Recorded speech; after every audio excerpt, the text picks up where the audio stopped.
Hey folks, in this video you're going to learn how to set a save value for any parameter that automatically happens when you fire a preset, a clip. So in the last video we talked about how to add a new preset to your master scenes over here, and we built this preset that has the worship piano and the airy pad, and then the stellar synth right here. I also briefly touched on the concept of having an instrument ready to go, but with the volume turned down, like in this preset here, where you have the lead piano available, but by default the track volume's turned all the way down, so you can manually fade it up as you grew the song dynamically. Now, volume's not the only thing that you can set a saved value for. You can set a saved value for any of these macros, for the shimmer bus that I showed you how to access earlier on here on the video resource page, or any other parameter within the instrument racks that are generating these sounds. You can set a saved value for any of them, so you're really only limited by your creativity and your knowledge of the program when it comes to automating and setting save values for some of these things. But once you learn how to do it, the principle is very simple and easy to replicate. So let's start off, let's work with this new preset that I built in the last video about adding in a preset. And we've got the worship piano. I had the volume turned down there for the worship piano, sorry about that. And the airy pad and the stellar synth. So let's do a couple things here. Let's start off by saying that we've got these three layers here, but we don't necessarily want the song to start with the stellar synth turned up. So we're going to program the volume for the track to start all the way down. So when this clip is fired, we want the volume to jump all the way down to negative infinity, which is essentially muted. So to do this, you're going to click on the volume control here. You'll see that it's highlighted now. Then you're going to double click on the clip itself, the preset name where it says stellar synth. And hang with me here, this will make sense. Double click on the clip, and then when you do this, it opens up the clip view down here in the bottom of the screen. Now in clip view, you're able to actually draw in automation or settings or percentages or levels onto this clip.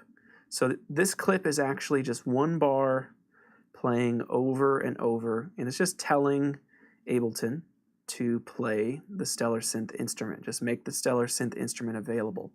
But when you highlight the volume and then open up the clip, you'll see that the track volume is now what we're able to draw automation for. So right now it's set to 0 decibels, which is exactly where it's at right here. And all you're going to do is click on this red line, which represents the level, click and drag it all the way down. And you can see as I do this that it's also mirrored right here. So as I drag this up, you see the level goes up, and as I drag it down, the level goes down. So all the way down to negative infinity decibels. Now the key thing here to saving yourself time is to click on the control that you want to set a saved value for before you double click and go over to clip view.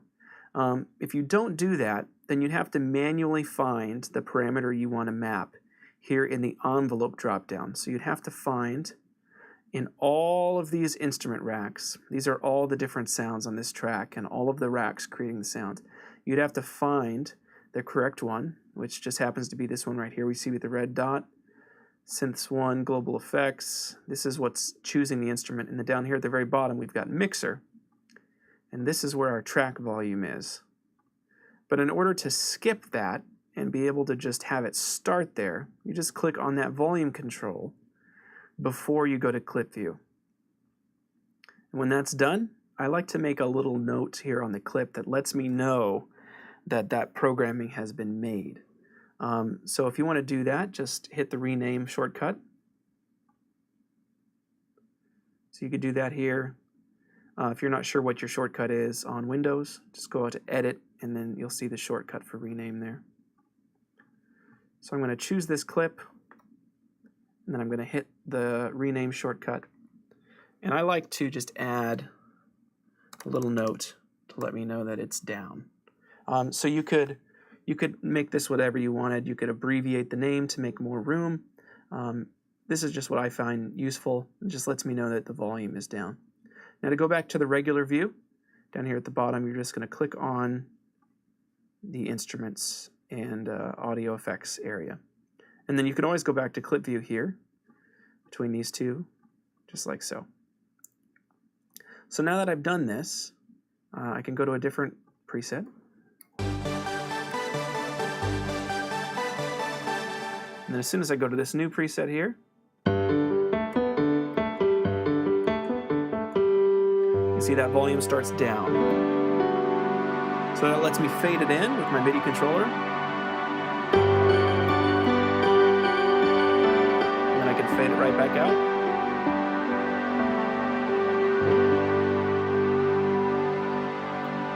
And right back in.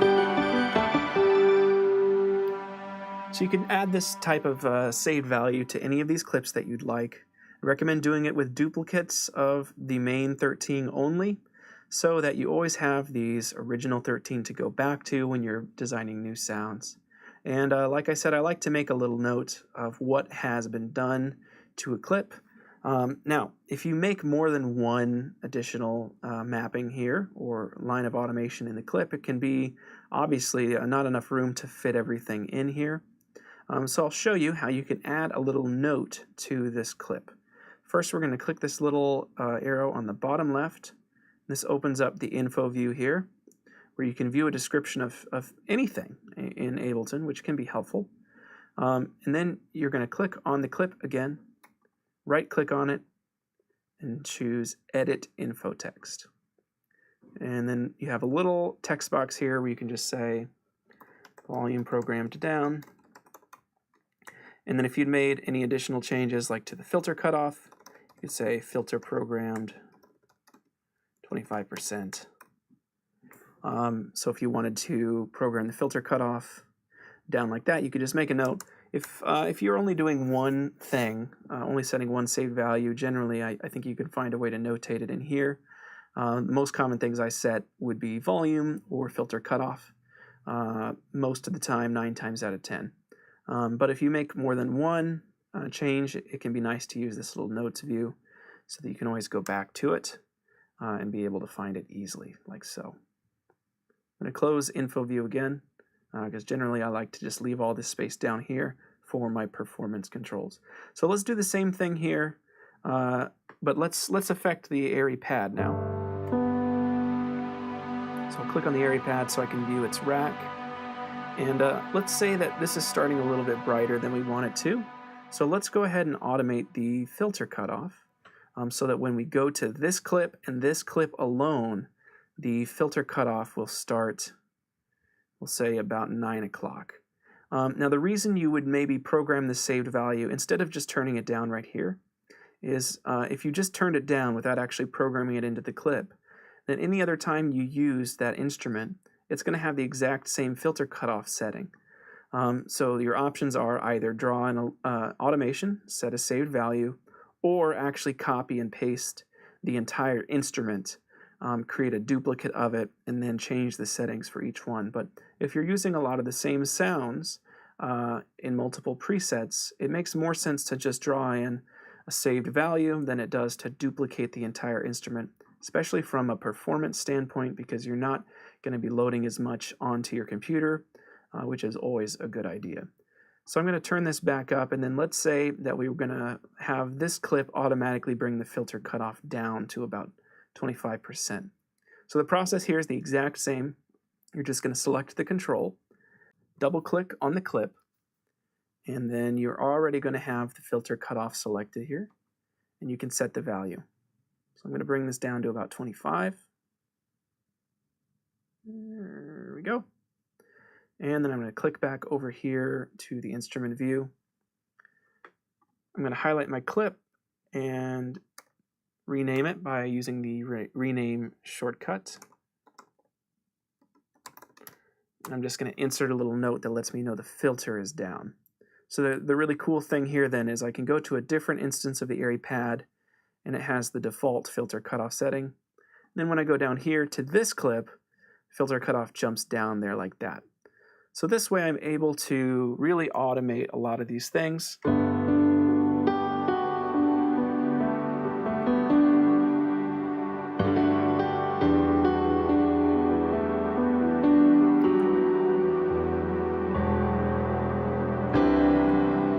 always bring this up manually.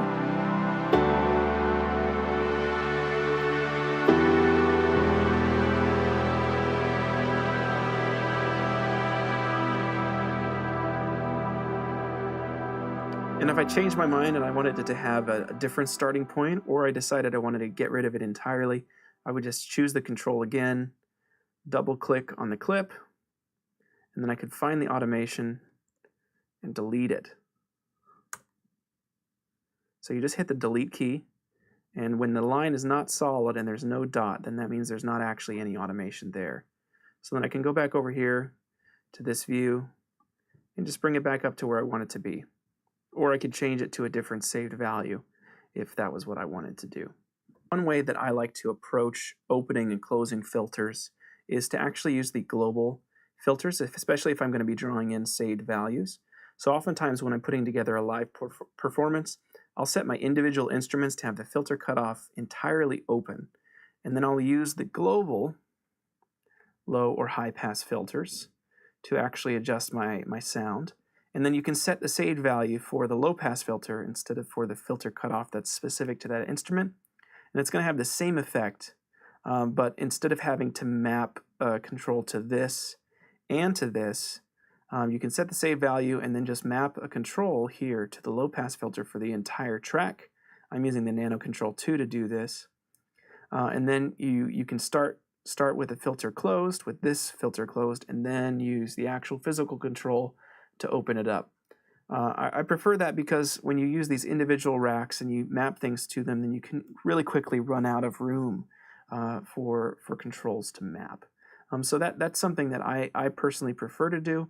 I find that it's a more musical and dynamic way to interact with stuff. I kind of know what I'm getting into, which I find is very helpful. So now that I've removed this filter down mapping that we had there, that saved value, I'm going to go ahead and delete that. So we're right back to where we started. So that's how you can set a saved value to your preset or to a clip. You could do it to automate the setting for reverb, for sidechain, for anything, any of these macros here that you would like, for the volume of that specific instrument. But I prefer to use the track volume because it's a control surface that you most likely are going to map some MIDI hardware to. And then you can always do the global effects as well if you would like. And then you can get really detailed if you'd like and open up the actual rack by hitting this button here, this bottom button. And you're going to be able to see all of the instruments, the instrument and audio effects that are making this instrument rack sound like it does. And so you could open these up and you could actually set saved values for these as well if you chose. But we tried to put a lot of these controls available in a simpler format via these macros so that you don't have to open up those plugins and menus unless you're somebody who enjoys doing that. You don't necessarily need to do that to get good sound. All right, in the next video, we're going to talk about a concept that I've mentioned in each of the videos so far, and that's mapping controls to your MIDI controller and to your keyboard. We're going to show you, explain the default mappings, how the Nano Control 2 is set up. We're going to talk about the master filter, which we haven't talked about so far here on the video resource page. This is something you can put on your mod wheel or on a knob or fader on your MIDI controller. That's going to give you the ability to filter out anything that you choose on a global level at any time or to brighten it all up. And then we're going to talk about how you can use whatever MIDI controller you have and map those things to control stuff within Sunday Keys for Ableton. We'll see you in the next video.